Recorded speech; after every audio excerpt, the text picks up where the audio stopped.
Bismillahirrahmanirrahim. Assalamualaikum warahmatullahi wabarakatuh. Alhamdulillah. Allahumma salli wa sallim wa karim wa azim ala man arsalahu rahmatan lil alamin wa busyra lil mu'minin, amma ba'd. Sahabatku dimanapun Anda berada, apa kabar semuanya?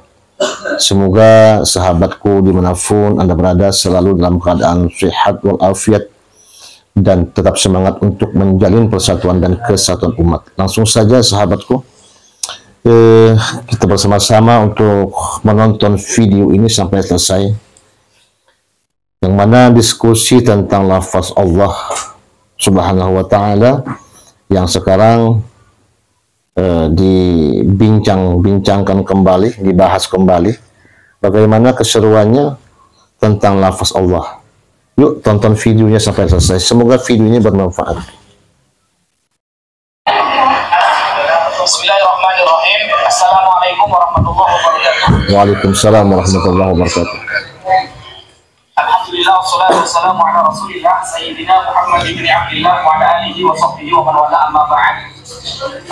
Saya minta sedikit waktu karena dari tadi belum ada yang menjelaskan dari sisi keislamannya tentang lafaz Allah.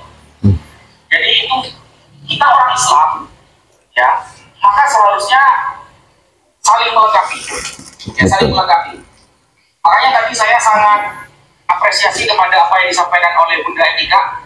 Masya Allah, saya juga pernah, ya, saya juga pernah diskusi terbuka dengan beliau waktu di Jogja, Bunda, sekitar 3 tahun yang lalu.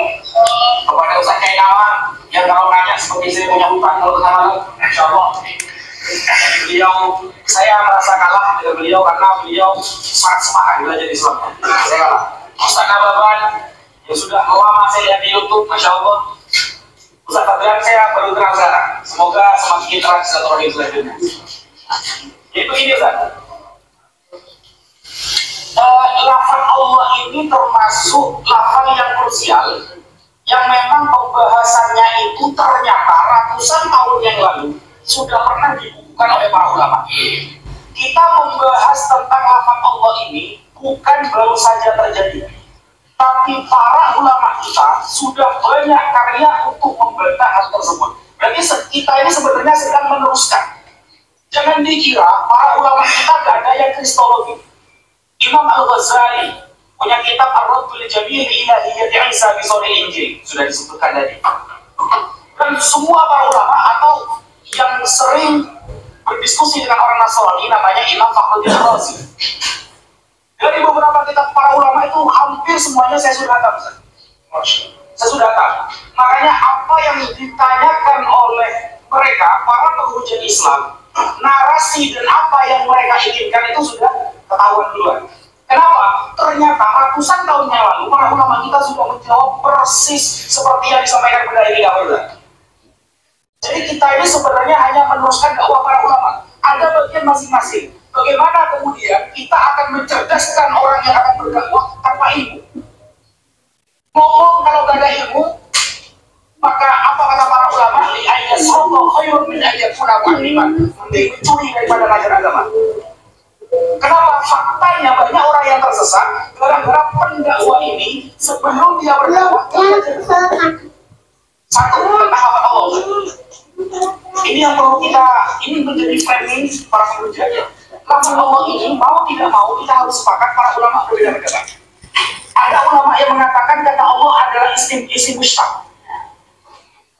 Dibentuk dari kata ilahun, itu bisa dilihat di awal-awal kitab Fathul Mu'in.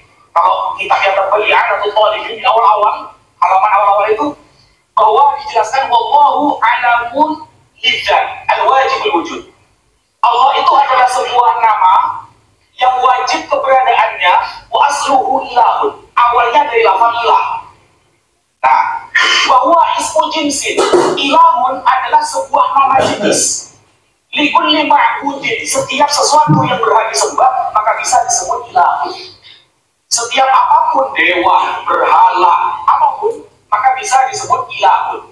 Nah, dari lafaz ilahun kemudian didatangkan al-ta'rif kalau dalam ilmu ushul, al yang bermakna khusus, sehingga di dalam gramatikal Arab mendatangkan al itu berpengaruh maknanya. Yang awalnya umum, nakirah, menjadi ma'rifat. Dan lafaz Allah adalah paling makrifatnya isim makrifat, double makrifat. Tidak ada selain lafaz Allah yang bisa double makrifat. Tidak ada. Makanya tadi Bunda Etika mengatakan tidak pernah kita ketemukan ada lafaz ilahukum ilahuna, Allahukum Allahuna, tidak ada. Karena Allah sudah double makrifat, maka tidak bisa bertemu dengan isim dhamir, maka triple makrifat. Jadinya tunggal. Nah, itu Allah. Ini lebih makmul, Ustaz. Pendapat ini seharusnya didukung oleh MUI karena lebih makmul. Kenapa? Fakta sejarah baik dalam Taurat ataupun dalam kitab-kitab suci yang dulu, ya, yang mereka anggap suci tapi sudah ditahrif. Saya sangat setuju istilahnya Ustaz Kiai Nama. Agama Samawi hanya Islam. Selain Islam bukan Samawi, tapi agama Wahyi. Samawi adalah sesuatu yang datang dari Sang Pencipta yang benar.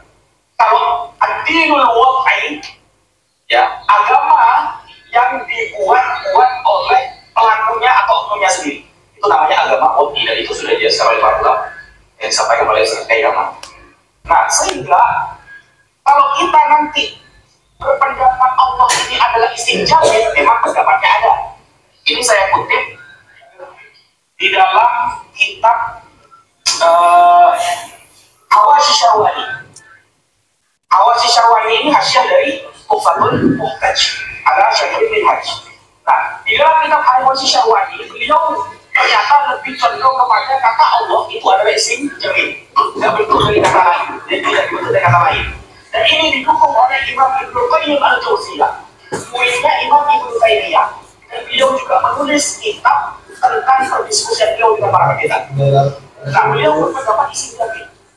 Saya tidak sedang membantah ulama, tapi saya sedang mengecek secara sejarah. Kalau kita mengatakan Allah itu adalah sudah begitu dari sononya, kita tidak akan punya data. Sulit mencari data di dalam kitab-kitab terdahulu berlafaz Allah. Kenapa? Karena Allah itu adalah lafaz al-ilah yang didatangi dalam bahasa Arab. Tapi kalau kita pendapat yang pertama yang disebut musnad, kita selamat. Karena pendapat itu didukung dengan data-data eksternal. Makanya ada yang namanya Ismail. Tuhan mendengar. Ismail. Ya, saya orang Madura, jadi orang Madura. Ya. Sehingga kata Elohim, ketika Musa dijadikan Elohim bagi Fir'aun, itu kata-kata ini yang menjadi serapan, kemudian dijalankan ke dalam bahasa Arab, dikatakan al-tahrif, karena kaidah bahasa Arab harus ada al-tahrif untuk menunjukkan khusus. Nah, akhirat begini, Ustaz. Apakah kita akan berpendapat harus membuang kata Allah di dalam itu? Kalau lihat darul mafasid muqaddam ada jadi masalah Ustaz, mending dibuang memang. Kenapa? Kita tahu orang Kristen itu pengkhianatannya dan penghujatannya sangat masif. Mereka kita sebenarnya melihat kaidah akhofut dororen giliran Yesus sama Isa, mereka tidak terima sama itu. Giliran Allah tidak terima, padahal kenapa mereka memakai kata Allah? Karena mereka tidak punya nama Tuhan, Tuhannya Theos, tak punya nama Tuhan mereka. Mereka sudah pakai lafaz Allah, sudah pinjam pakai lafaz Allah. Kata mereka Allah adalah generic name, bukan power name. Ini fakta besar. Nah, kira-kira seperti itu yang bisa disampaikan.